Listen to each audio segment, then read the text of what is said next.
오늘은 그 표제에 나온 1절에 나온 것처럼 소재에 관해서 말씀을 전하겠습니다. 우리가 지난 시간에 1장을 말씀 들었는데요. 1장에서는 번제를 우리가 말씀을 들었습니다. 이 소제는 번제를 드린 다음에 드리는 제사로서 번제 없이는 드리지 못하는 제사입니다. 번제를 드린 자가 번제를 먼저 드리고 소제를 드리는 제사입니다. 그러니까 번제와 소제는 연결되어 있습니다. 번제와 소제의 특징은 번제는 짐승을 잡아서 피를 쏟는 것에 제사의 핵심이 있습니다. 그런데 소제는 피가 없습니다. 왜냐하면 제물이 동물이나 생명체가 아니고 식물이기 때문입니다. 이것은 뭘 의미하느냐 하면 십자가의 피로 구속받은 것을 1장에서 의미한다면 2장은 그 받은 은혜에 대해서 보답을 하는 헌신의 제사입니다. 따라서 하나님께서 우리에게 은혜를 주셨으니 그 은혜에 합당하게 산다고 하는 생의 고백을 소제를 통해서 드리는 것입니다. 이것은 신앙생활에 매우 중요한 균형입니다. 하나님이 하셨으니 우리도 하나님의 영광을 따라 살겠다고 결심하는 것입니다. 하나님의 은혜를 주셨으니 받은 은혜를 은혜되게 하겠다고 다짐하는 것이 소제의 특징입니다.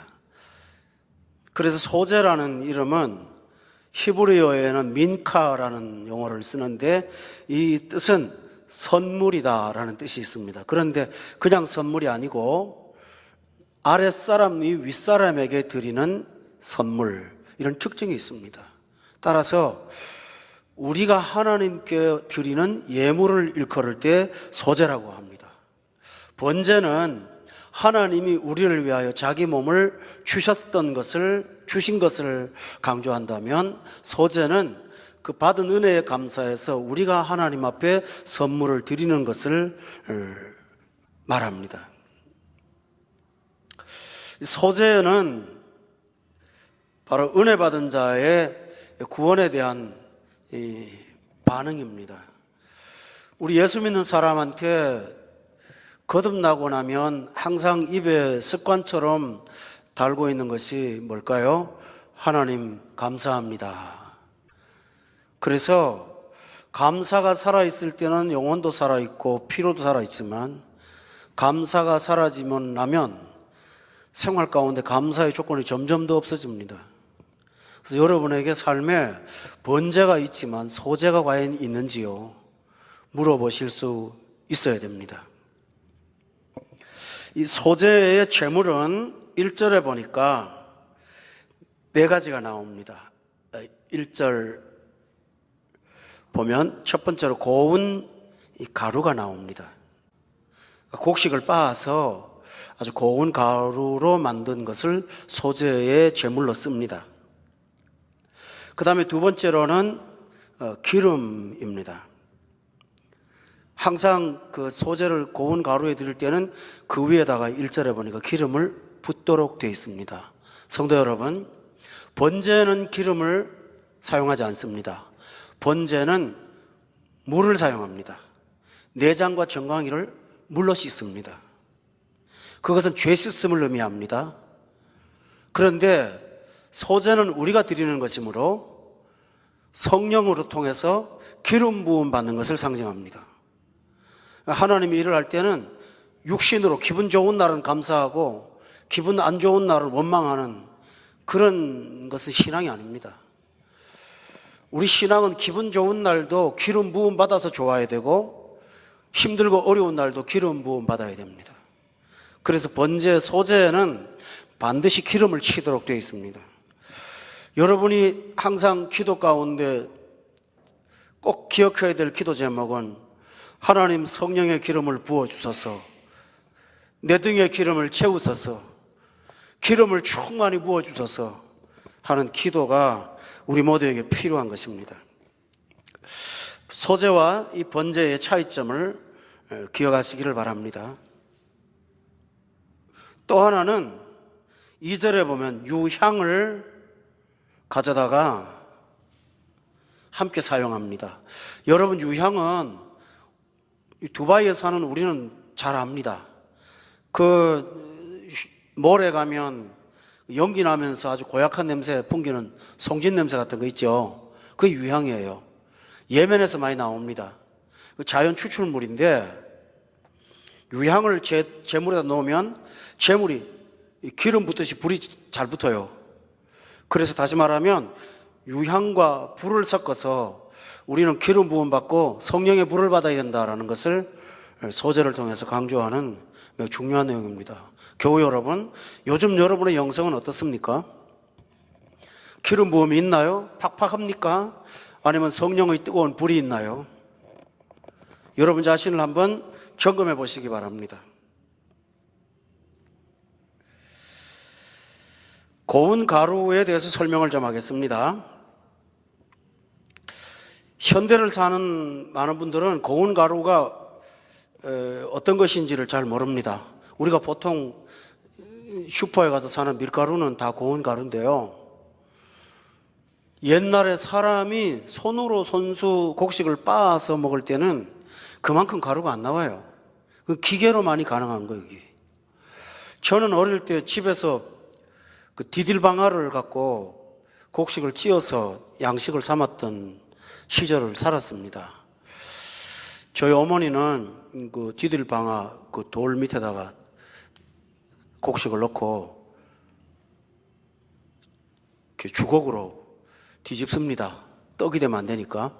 그러면 저는 그 무거운 그 고목나무죠. 고목나무 통에 끄트머리에 발판이 있어요. 그걸 밟으면 쿵쿵 하고 찧어지는 겁니다. 조금 기계화된 것은 물레방아입니다. 물을 이용해서 하는 거니까 사람이 발로 안 밟죠. 근데 물레방아가 있을 수 있는 건 조건이 있어야 되잖아요. 시냇가가 있어야 되니까. 없는 데는 그 디딜방아를 씁니다. 그러니까 고운 가루를 만든다고 하는 게 보통 어려운 게 아닙니다. 따라서 소재는 고운 가루를 쓰라고 하는 것은 우리가 하나님 앞에 우리 자신을 드리고 헌신하되 최상의 것을 드리라고 하는데 의미가 있습니다. 대충 찧어갖고 드리는 게 아닙니다. 곱게 찧어서 드리는 겁니다. 그러니까 5번 찧을 걸 10번 찧어야 되고 10번 찧을 걸 20번 찧어야만이 그게 가능합니다. 처음에 곡식을 넣고 빻으면 껍질이 벗어져요. 그럼 다 또 까불러서 알곡을 넣고 또 빻습니다. 그러면 부석부석한 알갱이가 되는데요. 그거를 또 가루에 넣고 빻아도 지금 여러분이 시장 가서 살 수 있는 밀가루하고는 전혀 차원이 달랐습니다. 따라서 그 당시에 고운 가루는 다시 말씀드리면 우리가 하나님 앞에 드릴 때에 우리 삶의 최상을 드려야 된다라고 말씀하시는 것이 소재의 특징입니다. 오늘날 현대교회에 과연 소재가 살아있는지를 한번 살펴보시기 바랍니다. 그래서 소재 예물을 조금 더 강조하면서 여기 본문에 보면 대단히 중요한 얘기를 하고 있습니다. 그게 뭐냐 하면요, 이 본문을 여러분이 한번 살펴보시면 12절 말씀에 이런 말이 나옵니다. 다 같이 한번 읽어볼까요? 시작. 향기로운 냄새를 위하여는 제단에 올리지 말지며. 이 고운 가루를 빻는 것도 하나님께서는 그 첫 추수해서 첫 나오는 첫 소득 있잖아요. 소산물, 그걸 하나님께 드리라고 했습니다. 또 14절에 보면 첫 이삭의 소재를 여호와께 드린다라고 되어 있습니다. 여러분, 이것도 얼마나 귀한지를 농사를 짓지 않는 분들은 잘 모를 거예요. 그것도 가난한 농사만이 알 수 있습니다. 우리나라 농사법으로 말씀을 드리면 첫 이삭에 나오기 직전에 가장 어려워요, 사람들이. 먹을 게 다 떨어져 갖고요. 부잣집은 첫 이삭이 연글 때까지 먹을 게 있어요. 그런데 가난한 집은 첫 이삭이 연글 때까지 먹을 게 없어요. 그래서 이삭이 익기도 전에 따먹는 경우도 많아요. 가서 조금만 익으면 덜 익어도 그냥 따먹고 하는데요. 그러니 그런 입장에서 볼 때 첫 이삭이나 첫 익은 게 얼마나 기다려지겠어요. 그렇죠? 그 고생해갖고 1년 내내 농사에서 겨우 얻는 그 첫 소득인데 하나님께서 그것을 가지고 가서 고운 가루로 빻아서 하나님께 드려라 라고 말씀하고 있어요. 교우 여러분, 여기 중요한 사실이 있어요. 그 곡식의 양을 말씀하지 않았다는 사실이에요. 말씀을 했는데요. 그 곡식의 양을 한번 살펴보면 하나님께서 많이 갖다 바쳐라의 강조점이 아니라 최선을 다하라는 데 강조가 있다는 사실을 알 수가 있어요. 여기 2장을 보세요. 2절에 보면 하나님께 드리는 고운 가루가 얼만큼이나 되는지 아세요? 한 웅큼에, 작년에 손에 요만큼 쥐면 딱 맞는, 그러니 그거 얼마 되지 않아요. 정말 작은 거예요. 여러분 오해하지 마세요. 헌금 조금 해도 된다 그런 말이 아니에요. 이 첫 소득에 조금 이따 말 보면은 그거 더 해요. 더 하는데 하나님께 드리는 것은 한 움큼의 조그마한 고운 가루입니다. 근데 문제는 양은 적더라도 그것이 첫 이삭이냐 그리고 고운 가루냐라는 것입니다. 여러분이 구원의 은혜를 안다면 우리 자신의 것을 최상을 들여서 하나님을 기쁘시게 하는 그런 여러분이 될 때 하나님께서는 여러분의 삶을 더욱더 풍성하게 하실 줄로 저는 믿습니다. 아멘이세요? 이 소재를 배우시기 바랍니다. 재미있는 것은요, 번제는 한 번 드려요. 그런데 소재는요, 드리는 날 반드시 2번 드려야 돼요.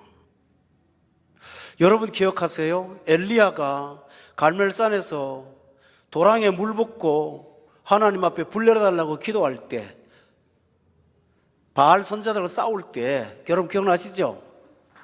그때 그는 하루 종일 해가 질 때까지 기다렸다가 기도를 시작했어요. 언제 기도했는지 압니까? 저녁 소재 드릴 때에 기도를 시작했어요. 따라서 소재는요, 여기 레위기 6장을 찾았습니다. 나중에 또 공부하겠어요. 그렇지만 미리 말씀드릴게요. 6장의 20절에 보면요, 아론과 그의 자손이 기름 부음을 받는 날에 여호와께 드릴 예물은 이러하니라. 고운 가루 10분의 1 에바를 항상 드리는 소재물로 삼아 그 절반은 아침에 그 절반은 저녁에 드리라고 되어 있습니다. 성도 여러분, 왜 하루에 2번 나누어 드리라고 했을까요? 그것은 우리가 하나님 앞에 드림의 삶이 일상이 되어야 한다는 것을 가르쳐 주는 거예요. 어쩌다가 하고 거기에 대해서 은근히 마음속에 공로의식을 가진다면 그 헌신의 의미가 없어져 버려요. 그래서 아침에 드리고 저녁에 드리면서 하나님 앞에 드리라고 했어요. 여러분, 소재의 삶이 항상 하나님을 기쁘시게 한다는 사실을 잊지 않기를 바랍니다. 그만큼 중요한 게 소재입니다.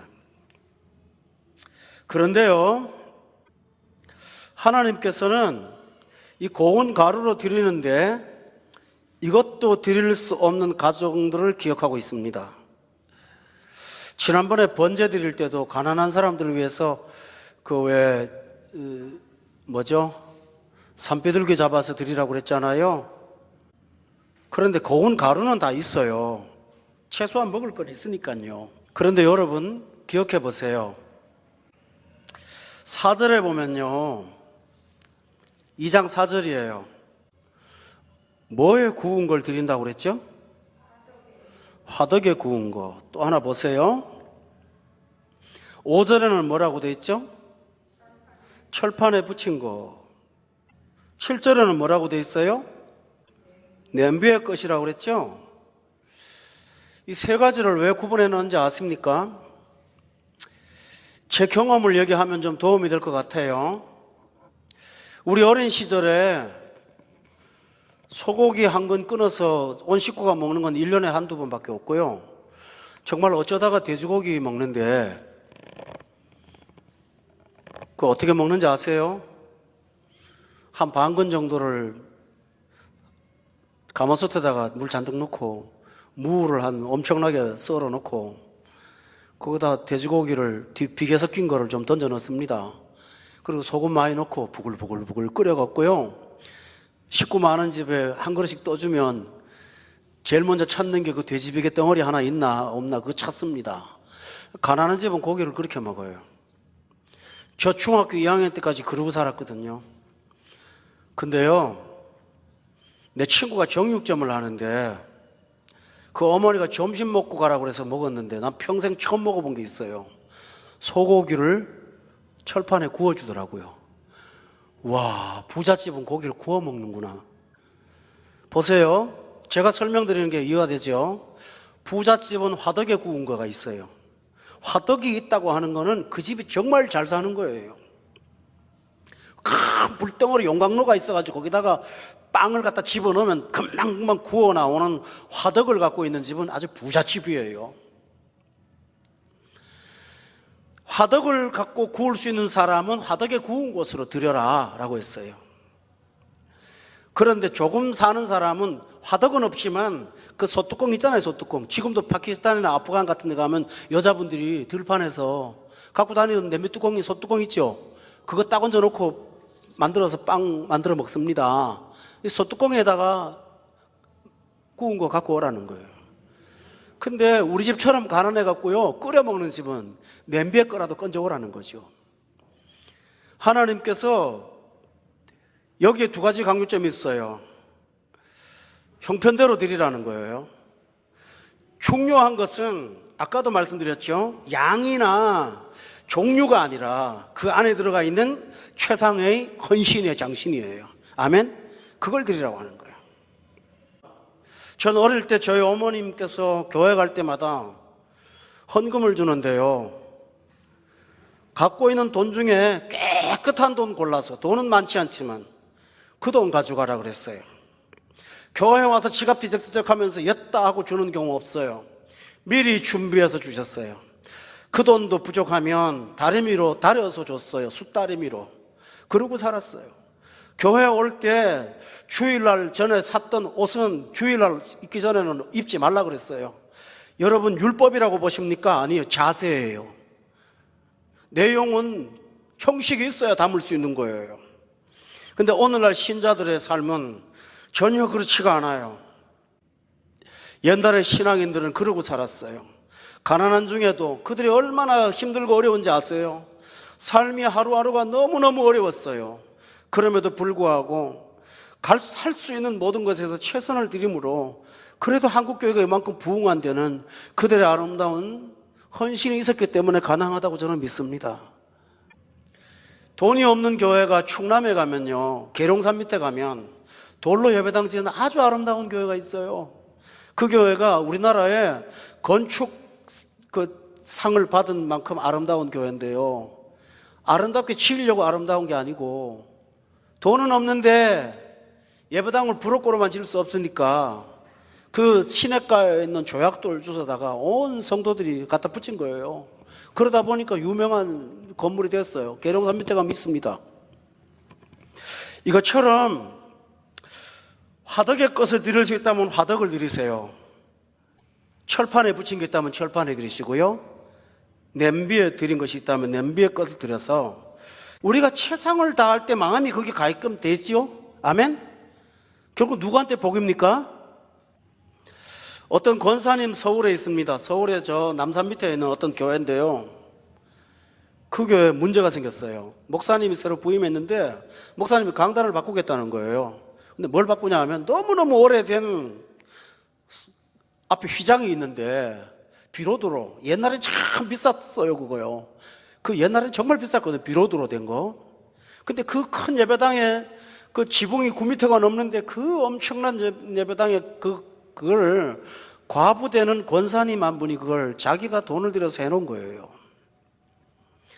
그리고 비가 오나 눈이 오나 성도들이 떠나도 그는 떠나지 않았어요. 자기가 드렸던 헌물을 앞에 놓고 늘 여기가 내 교회야 하고 섬겼던 그분인데, 그분이 어른이 돼갖고 나이가 80이 훨씬 넘었거든요. 근데 새로운 목사님이 와서 이거 취합버리라고, 요즘 같은 시대에 이걸 누가 쓰냐고, 그래서 섭섭해갖고 마음이 아파서, 그래 나중에 권사님 이해하고 새로운 시대니까 새로 하자 그랬지만, 그 몇십 년 동안 그걸 보면서 얼마나 큰 위로를 받았을까요? 성도 여러분, 하나님이 받으신 겁니까? 사람에게 유익이 된 겁니까? 아멘? 사람한테 유익이 된 거죠? 우리가 보물을 드리는 곳에 내 마음이 있게 돼 있거든요. 그래서 주님께서 이렇게 최선을 다하라고 한 것이 소제의 특징입니다. 오늘 소제는 우리가 제사를 따로 드리지 않지만 우리 삶의 태도가 소제가 되어야 된다는 것을 가르쳐주는 매우 중요한 내용입니다. 여러분 믿습니까? 오늘날 교회는 안 가르칩니다. 그거 자세를 가르치지 않습니다. 그러나 구약의 성도들은 소제를 통해서 어떻게 하나님 앞에 헌신해야 되는지를 배워오며 살았습니다. 평생을. 그것도 아침과 저녁에. 교회생활 어찌 하다가 가정생활 조금 힘들면 여러분 마음속에 짜증 나십니까? 구약의 성도들하고 비교하면 될 것도 아니에요. 우리는 그러고 살았어요. 여러분도 여러분의 마음을 하나님의 집에 두시고 살기를 바랍니다. 그것이 우리에게 주시는 영혼의 건강입니다. 또 하나 중요한 게 있습니다. 이 소제를 드릴 때 넣지 말아야 될 재료가 있습니다. 11절에 보세요. 너희가 여호와께 드리는 모든 소제물에는 뭘 넣지 말라고 그랬죠? 누룩이 뭐예요? 밀가루에다가 누룩을 넣으면 부풀잖아요. 요즘 말로 표현하면 간단해요. 뻥튀기 하지 말라는 거예요. 진실하게 하라는 거죠. 누룩을 넣지 말라고요. 생색을 내지 말라고요. 우리 성도들 진실해서 참 감사합니다만, 어떤 경우에 보면 세상 것 다 취할 것 취하면서 교회 생활은 누구보다 잘하는 것처럼 위장을 하는 경우가 바로 누룩을 넣는 거라는 것이죠. 또 하나 있습니다. 빵에다가 누룩을 안 넣으면 맛이 없어요. 밀가루 덩어리가 무슨 맛이 있어요, 그렇죠? 누룩을 넣으면 뭐가 생겨요? 맛이 있어요. 우리 신앙생활도 오래 생활하다 보면 교회 생활이 취미가 돼요. 재미로 해요. 그게 누룩이에요. 재미없어도, 즐겁지 않아도, 곤고해도 하나님 앞에 드리며 사는 거, 헌신하며 사는 거, 이것이 누룩을 넣지 않는 거예요. 우리 신앙생활은 항상 하나님 앞에서 보실 때 깨끗하고 진실하게 되도록 여러분의 삶에 누룩이 없기를 주의 이름으로 부탁드립니다. 또 하나 있습니다. 11절의 하반절에 보면 누룩만 넣지 말고 또 뭘 넣지 말라고 그랬나요? 꿀을 넣지 말라고요. 그 왜 거기다가 꿀을 넣지 말라고 할까요? 이 헌신이 우리의 만족이나 우리 쾌락이나 우리의 즐거움을 주는 어떤 도구로 전락하면 결코 안 된다라는 것을 가르쳐주는 내용이 바로 꿀을 넣지 말라고 하는 것입니다. 여러분 따라해 볼까요? 먹든지 따라요. 먹든지 마시든지 무엇을 하든지 하나님의 영광을 위해 하라. 이것이 우리 삶이 되기를 원합니다. 이 기쁨으로 사는 거예요. 그런데 넣지 말 것도 있지만 반드시 넣어야 될 첨가물도 있습니다. 13절에 보세요. 내 모든 소재물에 반드시 들어갈 게 하나 있습니다. 그게 뭔지 아세요? 소금을 넣으라고 했습니다. 성도 여러분, 어떤 면에서는요, 밀가루 한 움큼보다 소금이 더 비싸요. 지금은 소금이 싸잖아요. 근데 바다에서 소금을 재련해서 육지로 갖고 올 수 있을 만큼 교통수단이 발달하지 않은 그때에는 소금은 금값이었어요. 그래서 보통 그때 사람들은 산에서 캔 소금을 먹었어요. 암염이라고 그래갖고. 산에 돌에 소금이 붙어 있거든요. 그래서 성경에 보면 소금이 그 맛을 잃어버리면 길바닥에 버려진다는 말 있죠? 그 말은 돌덩어리를 말하는 거예요. 다 빨아먹고 소금이 없으면 돌이 되잖아요. 소금이 짠 건 없어요. 그건 안 짜요. 그러니까 여기다가 넣는 소금은 콘 가루로 빻아야 되는데 이건 정말 어떻게 보면 주객이 전도된 거죠. 밀가루보다도 그게 더 가치가 있을 수 있는 것입니다. 근데 그거를 넣어갖고 불에 태워서 없애는데 거기다 왜 넣습니까? 여러분, 고대 사람들은 약속을 할 때 약속의 증표로 소금을 나눕니다. 꼭 지킬 거다. 그래서 언약을 그 당시는 너하고 나하고 약 좀 맺었어? 도장 찍으라고 하지 않고 소금 언약을 맺자. 보통 이렇게 말합니다. 이 고대 문화와 관련이 있습니다. 따라서 소금을 내 헌신에 넣겠다고 하는 말은 하나님, 어제도 오늘도 내일도 제 헌신은 불변할 겁니다. 변치 않을 거예요. 믿음 좋을 때 잘했다가 믿음 없을 때 떨어졌다가 이렇게 변덕신앙 갖지 않을 거예요. 하나님 앞에 변함없는 자세로 나는 한결같이 충성하겠습니다 라고 고백하는 것이 소금을 넣는 거예요. 아멘. 어떤 성도들 보면 우리 교회 그런 분 별로 없어요. 별로가 아니라 없는 것 같아요. 우리 교회는 정말 복 받았죠. 전에 아주 교회 충성하고 신앙생활 잘하던 성도가 오랜 세월 만에 만나면 교회 안 나가는 사람도 있고, 요새는 뭐 제가 그런 거 안 합니다. 또 어떤 사람은 너무너무 일이 힘들어갖고 자기 모르는 교회로 또 옮겨가는 사람도 있어요. 그래서 전문 용어로 번아웃 됐다 그러면서 좀 쉬고 싶다는 거죠. 여기 이 동네 많아요, 이런 사람들이요. 그게 뭘까요? 변질된 거예요. 하나님 앞에 처음부터 끝까지 일관된 거, 이것이 바로 소금입니다. 아멘. 여러분, 소금 언약 갖기를 주의 이름으로 축원합니다. 어느 곳에 있든지 최선을 다하는 여러분 되기를 주의 이름으로 축원합니다. 이것이 필요합니다. 민수기 18장을 찾아보겠습니다. 여기 보면 제가 전한 말씀을 좀 더 확실히 우리 함께 성경을 통해서 볼 수가 있습니다. 민수기 18장 19절 다 같이 읽겠습니다. 시작. 이스라엘 자손이 여호와께 거제로 드리는 모든 성물은 내가 영구한 몫의 음식으로 너와 내 자녀에게 주노니 이는 여호와 앞에 너와 내 후손에게 영원한 소금 언약이니라 라고 되어 있죠. 그렇습니다. 하나님, 제가 변함없는 충성으로 생명이 다하는 날까지 주를 섬기겠습니다 라고 고백하는 거 있죠. 한 번 더 찾겠습니다. 에베소서 6장 24절입니다.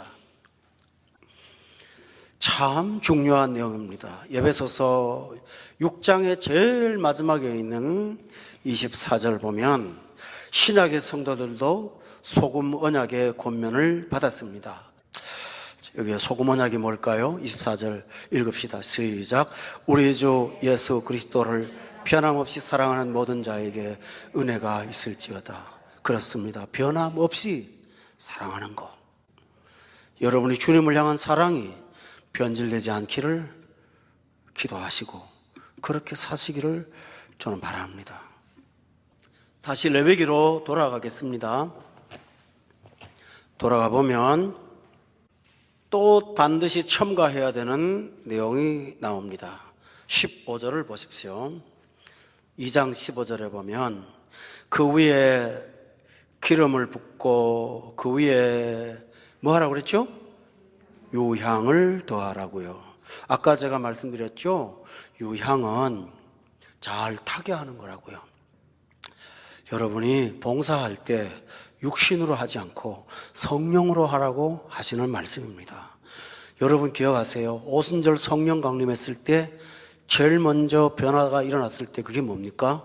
따라합시다. 성령이 말하게 하심을 따라 말하기를 시작하니라. 여러분 입에서 나오는 언어들이 성령이 말하게 하심입니까? 육신의 모습에서 나오는 겁니까? 여러분 자신의 그 입에서 나오는 말들을 점검해 보세요. 따라서 우리는 날마다 유향을 부어야 됩니다. 우리 삶의 헌신에. 그래서 하나님 앞에 향기로운 제물이 될 수 있도록 날마다 성령의 불을 사모하시기를 예수 이름으로 축원합니다. 오늘 소재에서 강조점은 기름이에요. 그렇죠? 기름 부어라. 불을 넣어라. 성령을 충만히 받아라. 라고 말하고 있습니다. 빌립보서를 찾아보십시다. 신약과 구약은 항상 일치합니다. 신약 성경 빌립보서입니다. 4장 말씀 보겠습니다. 3절 다 같이 한번 읽어볼까요? 시작.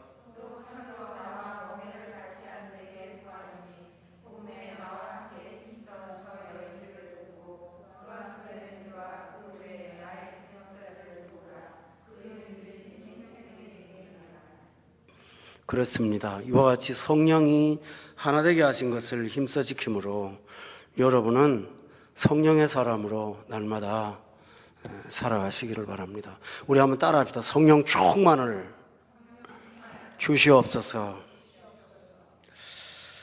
조금 더 말씀을 찾아보겠습니다. 레위기로 돌아가 보겠습니다. 우리가 지난 시간에 들었던 번제는 재물 중에 남는 게 하나도 없습니다. 남은 것이 있다면 다 태우고 난 죄만 남습니다. 그것은 제가 지난 시간에 말씀을 드렸죠. 예수 그리스도의 십자가를 상징하는 것이라서 주께서 나를 향하여 다 드린 것을 기념하는 것입니다. 근데 소제는 내가 드립니다. 그래서 몫이 있습니다. 첫 번째 몫은 아까 한 움큼 드렸던 몫이 있습니다. 2장 2절에 보세요. 그 고운 가루 한 움큼을 누구한테 드리냐면 그것이 바로 하나님의 것입니다. 하나님의 몫입니다. 여러분의 삶에 하나님의 몫인 시간과 재물과 은사가 따로 떼어져 있습니까? 이것은 매우 중요합니다. 성도 여러분, 소제는 하나님의 것을 구별할 줄 아는 삶이 소제입니다. 아멘. 앤드류 보나라는 사람은 평생 동안 이 철책을 스스로 만들고 지켰다고 합니다. 성경을 읽기 전에 다른 책을 보지 않겠어. 하루 시작하면서 기도하기 전에는 다른 말을부터 먼저 하지 않겠어. 찬송을 부르기 전에는 다른 노래부터 하지 않겠어. 말씀을 읽기 전에는 다른 책을 보지 않겠어. 그는 성경에도 없는 원칙이지만 그걸 지키면서 경건 생활에 애썼다고 합니다. 여러분, 떼어놓은 하나님의 몫이 있습니까? 전 어린 시절 농사를 짓는 집은 돈이 없어요. 1년에 어쩌다가 돈을 몇 번 만지지 실제로는 돈이 없고, 시장에 가서 물건 살 때도 저희 어머니는 콩이나 팥이나 들깨나 참깨 같은 거를 보면 이렇게 광에다가 보따리 쌓아놔요. 그래서 왜 그러나 했더니 그걸 가져가서 물 교환을 했어요. 시장 가갖고 오일장 쓰면 신발도 바꿔오고. 그 돈이 없어요. 교회에다가 드리고 싶어도 헌금이 없는데 제 건 어떻게 챙겼어요. 근데 그때 당시 가난한 성도들이 하나님의 몫을 뭘로 만들었냐면 그 성미라는 그 주머니가 있어요. 쌀떡 옆에다가 광목으로 만든 천을 갖다 달아놓고 온 식구의 10분의 1을 뗐어요. 그리고 그걸 교회에다가 가져다 주고 드리고 하는 것을 제가 어린 시절 늘 보아왔습니다. 크든 작든 그것은 우리 일상에서 하나님의 몫을 따로 떼어놓았던 것을 말합니다. 여러분, 꼭 물질만이 하나님의 몫일까요?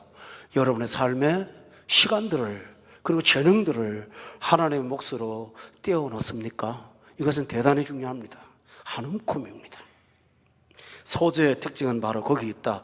따라서 여러분, 오늘 이 말씀을 듣고 여러분의 생에 하나님의 몫이 꼭 있기를 예수 이름으로 축원합니다. 근데 하나님의 몫은 16절에 보세요. 태웁니다. 근데 16절에 보면 그냥 재물이라고 하지 않고 이걸 참 특이한 말을 합니다. 뭐라고 그랬죠?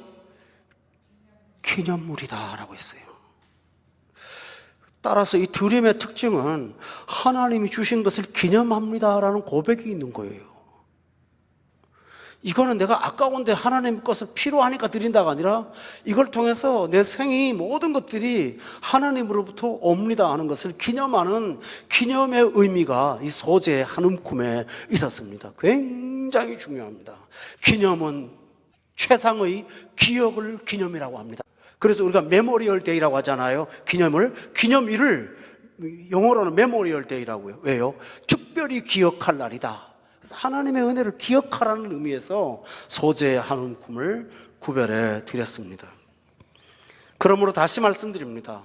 여러분의 삶에 소재가 있기를 바란다면 하나님의 몫을 항상 구별하셔서 그 사실로 기념하시기를 바랍니다. 이스라엘 백성들이 사무엘을 필두로 블레셋과의 전쟁에서 이겼을 때 사무엘이 돌 하나를 갖다 놓고 기념했습니다. 뭐라고 했죠? 여기까지 하나님이 도왔습니다. 여러분 고백합니까? 지질이 어렵게만 삽니다. 원망으로만 살 거예요? 아니면 오늘까지 여기까지 나를 도우셨습니다 말할 거예요? 우리 따라합시다. 여기까지 도우셨습니다. 아멘? 여러분이 날마다 하루의 에베네셀을 만들어 가시기를 바랍니다. 끌려다니지 말고. 그게 우리 신앙입니다. 그것이 바로 기념입니다. 또 하나의 몫이 있습니다. 본문 3절을 보세요. 다 같이 읽겠습니다. 2장 3절 시작.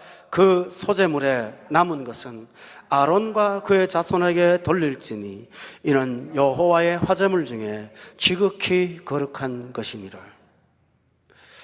그 소재물에 남은 것은 아론과 그의 자손, 누구입니까? 이 사람도 누구를 말하죠? 모세의 형이죠? 레위 지파예요. 따라서 하나님의 전을 섬기는 제사장의 몫을 하나님이 따로 떼어놓으라고 말씀하신 것입니다. 이게 소재입니다. 교우 여러분, 이스라엘 백성들에는요, 이방 사람들하고 전혀 다른 하나의 제도가 있었어요. 여호수아가 가나안 땅을 정복한 이후에 땅을 분배를 합니다. 그런데 이스라엘이 12지파잖아요. 땅을 11조각을 내요. 12조각을 안 내고 11조각으로 나눠줬어요. 분배를 안 한 지파가 있습니다. 아시겠죠? 레위 지파는 자기 땅이 없어요. 그럼 레위 지파는 어떻게 살아갈까요? 그 11지파의 핵심에 들어가서 사는 거예요. 가서 레위 지파의 일을 하도록 하셨어요. 11지파가 갖고 있는 11조를 들여서 그들의 생활을 하도록 하셨어요. 어떤 지파는 부자겠죠. 어떤 지파는 가난하겠죠. 그러나 파송된 데 가서 살도록 하나님께서 하나님이 정해놓은 지계표를 옮기지 못하도록 하셨어요. 거기 가서 살게 하셨어요. 그리고 이스라엘 백성들은 레위 지파의 필요를 공급했어요. 그들에게 왜 그렇게 하셨을까요? 여러분 오해 없길 바랍니다. 일 안 하고 얻어먹은 것 같습니까? 레위 지파는 가난했습니다. 다른 지파가 풍요할 때 그들은 언제나 풍요롭지 않았습니다. 왜냐하면 그렇게 살 수 있는 능력이 있음에도 불구하고 하나님이 자기 생계를 위해서 일하지 못하도록 하셨기 때문입니다. 왜 그럴까요? 이스라엘 백성들은 몸으로 해서 육신의 양식을 얻지만 제사장들을 통해서는 영의 양식을 얻도록 되어 있기 때문에 육신의 양식도 중요하지만 영의 양식이 더 중요하다. 사람이 떡으로만 사는 것이 아니라 하나님의 입으로 나오는 말씀으로 살기 때문에 하나님께서 영의 양식 때문에 그들을 회중 속에 들어놓고 그 몫을 나누도록 하신 것입니다. 아멘. 그래서 소제를 아침에 드리고 저녁에 드리는 것은 옛날에는 점심이라는 게 없었어요. 그러니까 아침 저녁 하루 두 끼 먹었거든요. 그러니까 일용할 양식을 날마다 먹도록 하나님께서 그렇게 하셔서 제사가 진행되도록, 그리고 영혼들을 관리하도록 하나님께서 전문직제를 만드시고 드리라고 한 것입니다. 그런데 여러분 굉장히 중요합니다. 자, 우리 한번 솔직하게 말해 볼까요? 내 집에 돈이 이만큼 있습니다. 저도 똑같아요. 다르지 않아요. 자식이 문제가 생겼습니다. 굉장히 중요한 일이에요.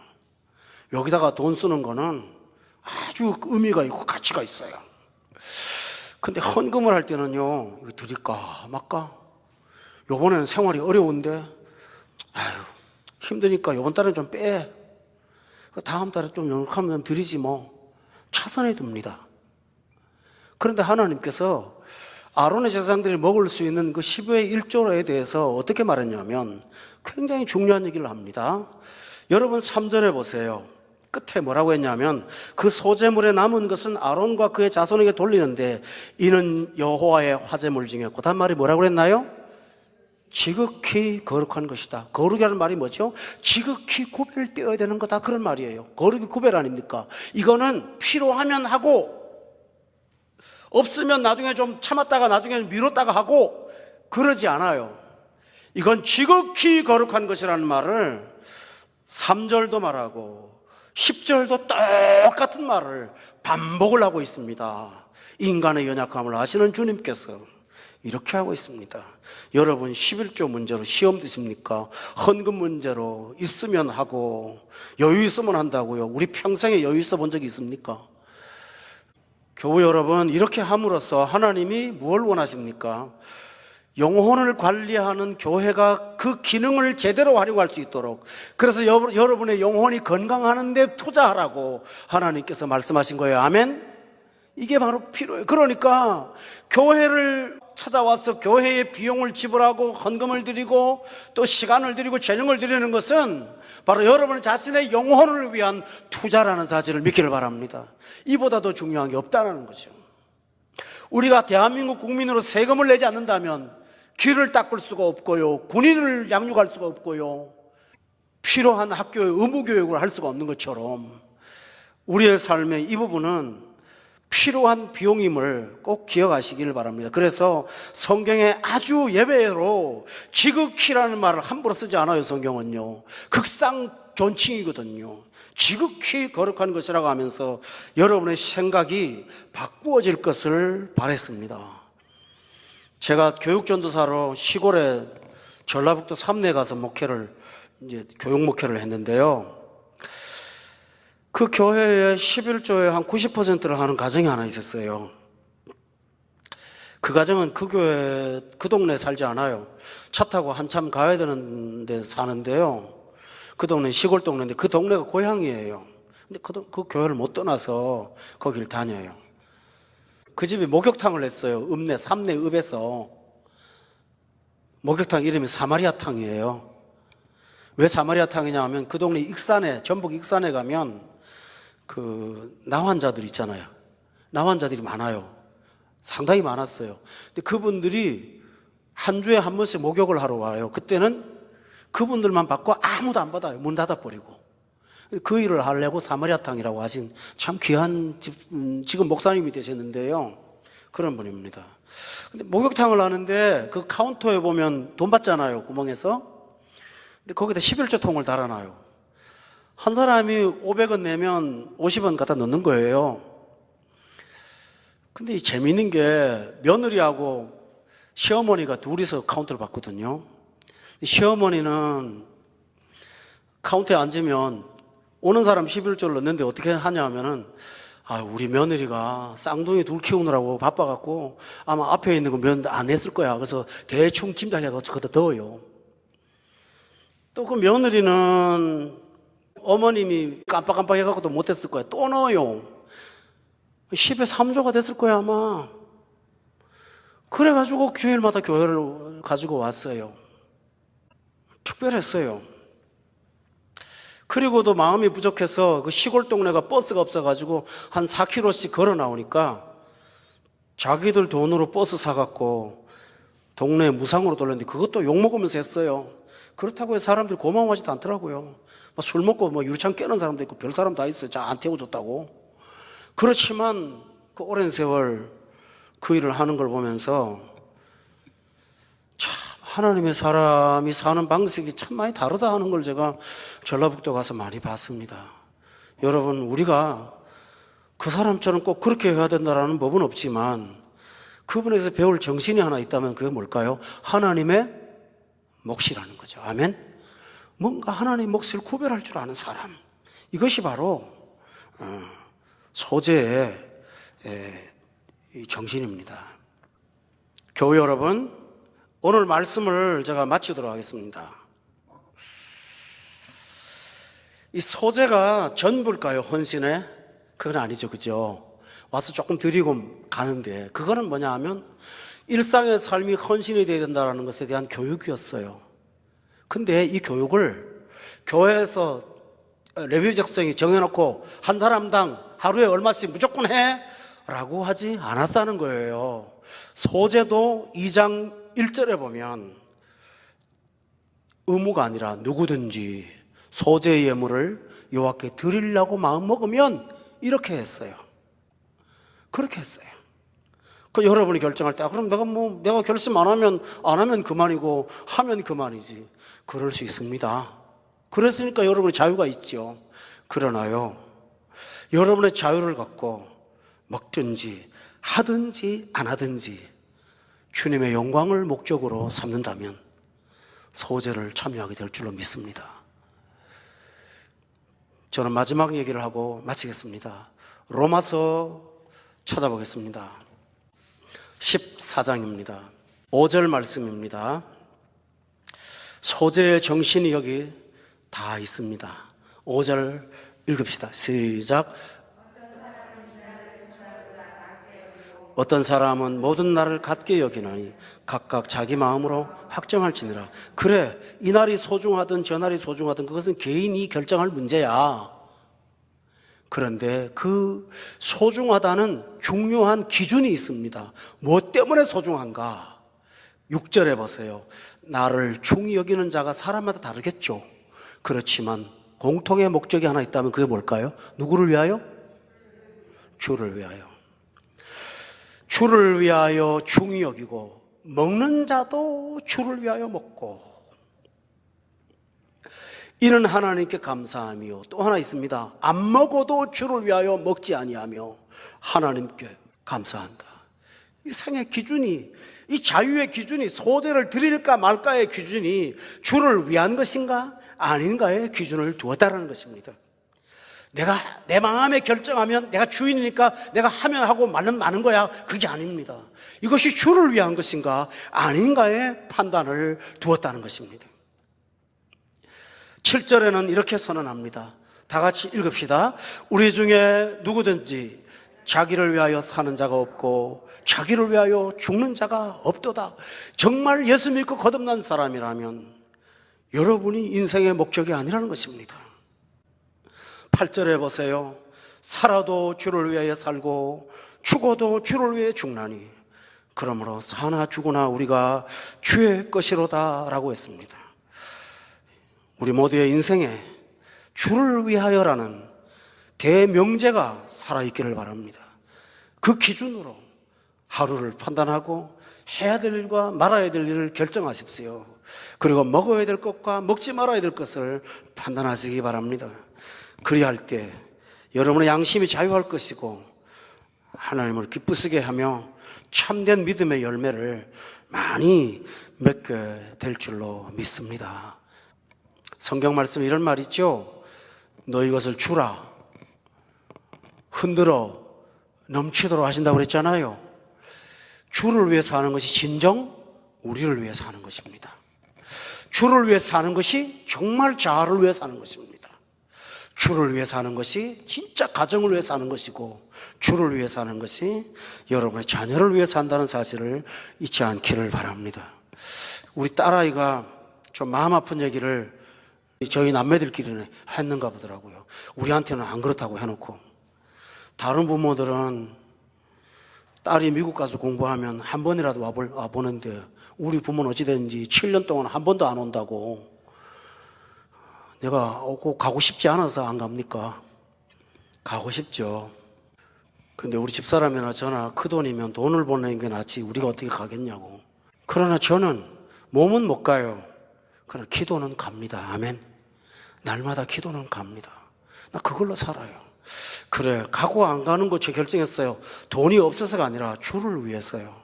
목회하다가 자녀가 보고 싶어서 그 일 때문에 돈을 투자하고 그 많은 시간을 왔다 갔다 하는데 드린다고 하는 것이 제가 돈이 있고 없고를 떠나서 양심상 허락을 안 해요. 왜냐하면 주를 위해서 하는 거라니까. 기도해요. 보고 싶죠. 어떨 땐 굉장히 그리워요. 그렇지만 주를 위한 것이 제 감정을 이기게 하는 힘이에요. 성도 여러분, 우리가 이 세상을 살면서 육신의 혈육교정, 인간의 문제, 내 앞에 당면한 과제들 다 많아요. 그러나 잊지 마십시오. 우리의 생은 먹든지 마시든지 누구를 위해서 하는 거라고요? 주를 위해서 하는 거라고요. 기도하겠습니다.